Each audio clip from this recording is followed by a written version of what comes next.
Part 3 शुरू होता है।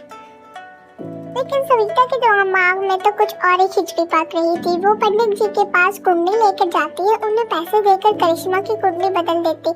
जब लड़के वालों के पास करिश्मा की कुंडली जाती है तो दुर्गा को फोन करते हैं, बहन जी हमने करिश्मा की कुंडली अपने पंडित जी को दिखाई थी। आपकी बेटी की कुंडली नहीं बल्कि दोषों का खतरा है, लेकिन मैं और मेरे पति इन सब बातों पर विश्वास करते हैं, इसलिए हम अपने बेटे का आपकी बेटी से शादी नहीं करवा सकते। इसी तरह करिश्मा का रिश्ता टूट जाता है और सभी घर वालों को बहुत दुख होता है। अब कविता सोचती है चलो करिश्मा का रिश्ता तो टूट गया, अब रेशमा का भी रिश्ता तोड़ना है, क्या करूं।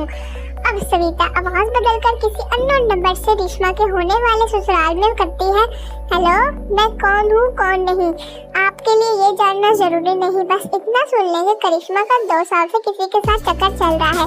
बस रेशमा का रिश्ता तोड़ने के लिए सविता का बस इतना कहना ही काफी था। अब रेशमा का भी रिश्ता टूट गया। मयंक और दुर्गा बीबी ने खूब करिश्मा को सुनाई और इससे बार बार उस लड़के के बारे में पूछने लगे। अब दोनों मुझे क्यों परेशान कर रहे हो? अरे कोई लड़का होगा मेरी लाइफ में तो मैं आपको बता दूंगी ना, जब है ही नहीं तो मैं कहाँ से लाऊं? तो तेरे होने वाले ससुराल में फोन किसने किया था? माँ मैं नहीं जानती किसने फोन किया। आप चुप रहे भाभी, ये सब आपके ही किया हुआ है।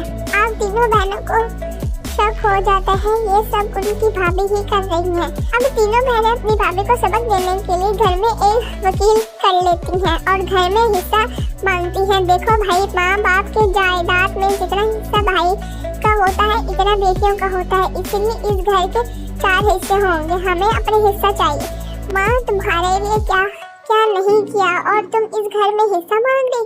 भैया आप और हम बहनों की कोई बात नहीं सुनते और भाभी हमारी शादी नहीं होने देगी क्योंकि उन्हें लगता है आप हमारी शादी पे ज्यादा पैसा लगाओगे और उन्हें हम जैसे फ्री की नौकरानियां कहाँ से मिलेंगी। तो हम मर्दी के साथ तो रह नहीं सकते, हम बहनों को अपना हिस्सा चाहिए। अरे तुम्हें शर्म आनी चाहिए। अपनी भाभी पर ऐसा इल्जाम लगाते हुए वो तुम्हारे बारे में इतना सोचती है। माँ हमारी भाभी हमारे बारे में बहुत सोचती है, दिन रात यही सोचती है अपनी तीनों नंदों को कैसे परेशान कर, और कभी मुझे लड़ना भी नहीं देती। तीनों बहनों का रिश्ता भी तो उन्होंने ही तुड़वाया है और रात में हमारे कमरे में आकर हमारी चीजें भी चुरा लेती हैं। इसी तरह सविता की तीनों नंदें अपनी बात पर अड़ी रही। कोर्ट में तारीख भी शुरू हो गई। सविता को लगा अब इसकी नंदें इतनी आसानी से नहीं मानेंगी, तो उसने अपनी सास और पति को सारी सच्चाई बता दी और अपनी तीनों नंदों से माफी मांगी। मयंक और दुर्गा को भी अपनी गलती पर एहसास हो गया। अब सविता खुद करिश्मा का अच्छा रिश्ता ढूंढती है और इन सबकी शादी करवा देती है। अगर आपको ये वीडियो पसंद आई हो तो लाइक शेयर सब्सक्राइब कीजिए।